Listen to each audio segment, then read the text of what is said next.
మనం మరి లైఫ్‌లో రాజేంద్ర ప్రసాద్ తర్వాత నేనే కామెడీ హీరో కావాలని వచ్చాను. అయ్యయ్యో! ఎవరు ఎంకరేజ్ చేయలేదు. మళ్ళీ మా బాబే రాయాల్సొచ్చింది కాన్సెప్ట్‌లని నా కోసం. ఫుల్‌ఫిల్ చేశాడు.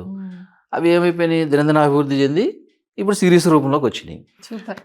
అసలెందుకు మళ్ళీ ఒక సెపరేట్ ఛానల్ పెట్టకూడదు మా డ్యాడీకి అని చెప్పి మళ్ళీ వాళ్ళ మమ్మీ కూడా కొంచెం రిలీఫ్ పొందకుండా ఒక డైవర్షన్ లాగా ఆమె ఇంట్రెస్ట్‌కి అనుకూలంగా దాన్ని కొంచెం మళ్ళీ నిద్ర లేపాడు. అది ఇప్పుడు కోఆర్డినేషన్‌కి కోఆర్డినేషన్ ఉపయోగపడుతుంది. పేరెంట్స్ పిల్లల్ని నడిపిస్తారు.